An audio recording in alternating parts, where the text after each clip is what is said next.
ஜாதகத்திலேங்க லக்னத்துக்கு அடுத்த பாவமான 2ஆம் பாவத்தினுடைய அதிபதியும், லக்னத்துக்கு 7ஆம் பாவமான அந்த 7ஆம் பாவத்தினுடைய அதிபதியும் 2 பேரும் சேர்ந்து லக்னத்துக்கு 6ஆம் பாவத்திலேயோ அல்லது 8ஆம் பாவத்திலேயோ அல்லது 12ஆம் பாவத்திலேயோ மறையாமல் இருந்தாலும் வைங்க, அந்த ஜாதகருக்கு மனைவியால் வருமானம், பணம், பொருளாதாரம் வரும்.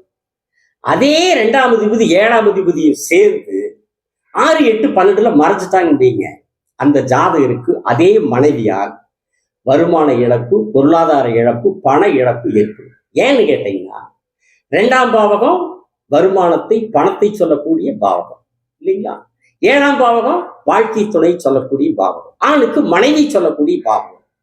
இந்த அமைப்புல பணத்திற்கு காரணமான 2ஆம் அதிபதியும் மனைவிக்கு காரணமான 7ஆம் அதிபதியும் சேர்ந்து கெடாமல் இருந்தால் மனைவியால் வருமானம் வரும். 6, 8, 12ல மறைஞ்சு கெட்டுட்டா மனைவியால் பண இழப்பு, பொருளாதார இழப்பு ஏற்படும் என்பது ஜோதிடத்தினுடைய விதி. சரிங்களா?